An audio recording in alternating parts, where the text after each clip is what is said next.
فبأي آلاء ربكما تكذبان. کہ جو دیکھنے والے لوگ ہیں نا یوٹیوب پہ پھر بھی کچھ سنجیدہ لوگ آتے ہیں. فیس بک کے کمنٹس بہت ہی ڈینجرس ہوتے ہیں. گالی سے شروع ہوتے ہیں, وہ جو رشتہ داروں کو گالیاں ہیں, بلب کے رشتہ داروں کو, ٹھیک ہے نا, تو وہ رشتہ داروں کو بھی گالیاں, ایسا آپ کی چونکہ پالیسی سے اختلاف کر رہے ہیں. اور اچھا, اور یہ جو اندھی عقیدت میں مخالفت کر رہے ہوتے ہیں نا بہت زیادہ, یہ اپنے لیڈروں کی ان سے بڑی بڑی غلطیوں کو پی رہے ہوتے ہیں. ان میں یہ بڑا فالٹ ہوتا ہے. آپ کسی بھی ایسے شخص کو دیکھو جو کسی عالم کو یا کسی بھی سیاسی لیڈر کو جو آپ کی جماعت کا نہ ہو, بہت زیادہ اس کی برا بلا کہہ رہا ہے نا, وہ یہاں تو حق پرست بننے کی کوشش کرے گا, لیکن اپنے لیڈر کے بارے میں وہ اس کی بڑی بڑی خامیوں کو ایسی دور دور کی تعویلات کر کے, فاسد تعویلات کر کے اس کو صحیح قرار دینے کی کہ یہ قوم کے وسیع تر مفاد میں حضرت نے ایسا کیا. کرپشن بھی ثابت ہو جائے گی نا تو قوم کے وسیع تر مفاد میں حضرت نے ایسا کیا ہے کہ اتنا پیسہ کمائے بغیر جماعت کو برقرار رکھنا چونکہ ضروری نہیں تھا, ممکن نہیں تھا, تو حضرت نے کرپشن کر کے اپنی جماعت کو بچا کے ملک کو بچا لیا گویا کہ. یعنی ہر الٹی چیز پہ بھی آپ لیبل کیا لگائیں گے اگر آپ کو عقیدت ہے, تو یہی اندھی عقیدت ہے جس کی میں باتیں کر رہا ہوں یہاں پہ. اعتدال اچھی چیز نہیں, شروع سے ہی تمیز سے چلو بھائی, بہت اچھے ہیں اتنے نہیں جتنا آپ کہہ رہے ہیں, تھوڑا سا کم کر لو. میں وہ جمعے کے بیان میں بھی ایک بات کہی تھی کہ آپ کی جو سیاسی لیڈر ہے نا اس کے بارے میں آپ یہ عقیدہ رکھو کہ بہت اچھے ہیں. کیا عقیدہ رکھو؟ بہت اچھے. یہ اس لیے کہ تبھی تو ان کی جماعت میں ہو, ورنہ اچھے نہیں ہیں تو جماعت میں کیا کر رہے ہو پھر.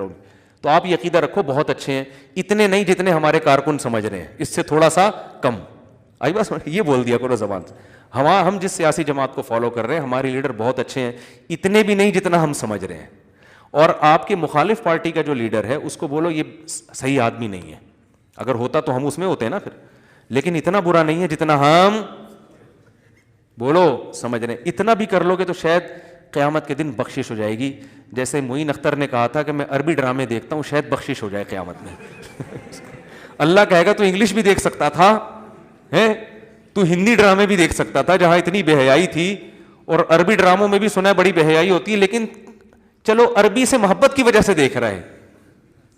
بخشش کہیں فتویٰ نہیں دے رہا میں بخشش کا آپ ڈرامے دیکھنا شروع کر دیں, ایک مثال دے رہا ہوں. معین اختر کا پروگرام آتا تھا نا, تو اس میں پوچھا گیا کہ آپ کیا کرتے ہو دبئی میں, اس میں کہا عربی ڈرامے دیکھتا ہوں, شاید بخشش ہو جائے اسی سے قیامت کے دن. تو میں بھی اچھی تعویل کر کے کہہ رہا ہوں کہ اگر آپ اتنا عقیدہ رکھ لو کہ میرا جو لیڈر ہے وہ اچھا ہے, اتنا نہیں جتنا ہم لوگ سمجھ رہے ہیں, 2 نمبریاں بھی بہت ہیں, کچھ اتنے بھی نیک نہیں ہیں, بہت کچھ ہے, الٹا سیدھا بھی بہت چل رہا ہے, ٹھیک ہے نا. چلو چل رہا ہے, سبھی چلا رہے ہیں تو انہوں نے بھی چلا لیا, ٹھیک ہے نا, ٹھیک ہے نا. جہاں سب کے اتنے چترول قیامت میں لگ رہے ہوں گے, 2-4 ان کے بھی لگ جائیں گے, ٹھیک ہے نا. بس یہ سوچا کرو. اور سامنے والے کے بارے میں جو آپ کے اپوزیشن میں جو آپ کے مخالف ہے اس کے بارے میں کہ یار یہ برا آدمی ہے, اتنا نہیں جتنا ہم کہہ رہے ہیں, اس سے تھوڑا سا کیا ہے کم ہے. تو یہ سیٹنگ اگر آ جائے نا تو بہت حساب کتاب کیا ہو جائے گا, اچھا ہو جائے گا. تو خیر, ام لہم شرکاء فلیاتوا بشرکائہم ان کانوا صادقین. اللہ فرماتے ہیں کیا ان کے شرکاء ہیں تو وہ لے آئیں ہمارے سامنے, ہم بھی دیکھ لیں کون ان کو قیامت کے دن بخشوائے گا. ذرا لائیں تو صحیح نا, کوئی کون ہم سے زبردستی کون بات منوا سکتا ہے. ام لہم سلم یستمعون فیہ فلیأتی, کیا ہے بھائی قرآن کی آیت یار, یہ میں روز ہر دوسرے دن فجر میں یہ تلاوت کرتا ہوں یہ سورت میں. ام لہم سلم یستمعون فیہ فلیأتی مستمعہم ان کانوا صادقین. کیا ان کے پاس کوئی سیڑھیاں ہیں جہاں چڑھ کے یہ اللہ کی باتیں سن لیتے ہیں, ان کو پتہ چلتا ہے کہ اللہ نے میرے بارے میں کہا ہے کہ یہ جنت میں جائے گا اور اس کے بارے میں کہا ہے کہ یہ جہنم میں جائے گا, اور کرائٹیریا انہوں نے خود حق اور برائی کا بنایا ہوا ہے. تو ان کے پاس تو کوئی دلیل نہیں ہے. جب ان کے پاس نہیں ہے تو جس جبریل اور جس فرشتے کے ذریعے ہم جو کلام کر رہے ہیں اسی پر ایمان لے آؤ, وہی دلیل ہے.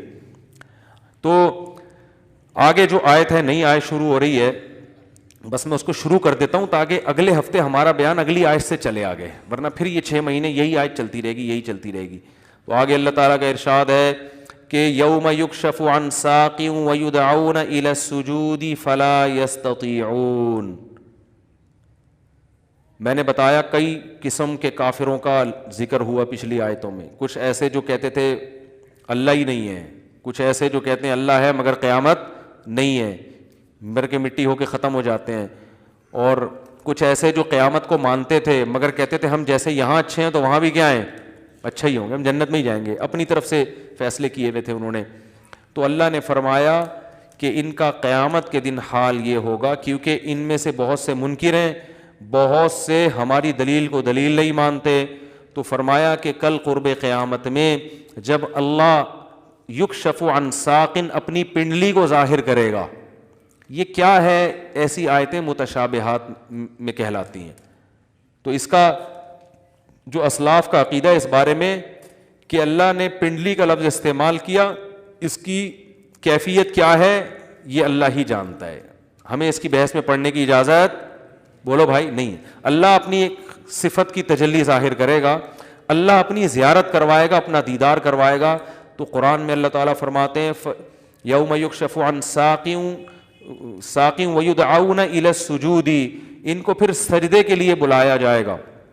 حدیث میں آتا ہے جب اللہ تعالیٰ قیامت کے دن اپنی پنڈلی کو ظاہر کریں گے, اپنا جلوے کو ظاہر کریں گے, تو جتنے بھی مومنین اور نماز پڑھنے والے لوگ ہیں نا, اتنا اس کا ایک حسن ہوگا, اتنا جمال ہوگا, اتنی اس میں لوگوں کا دل کرے گا کہ سامنے سجدے میں گر جائیں. بعض دفعہ ایسا ہوتا ہے نا, آپ کو کسی سے بہت زیادہ عقیدت ہو اور اچانک آپ کی اس سے ملاقات ہو جائے تو آپ کا پیچھے چلے جاتے ہیں نا, دل چاہ رہا ہوتا ہے کہ میں اپنا سر رکھ دوں اس کے قدموں میں.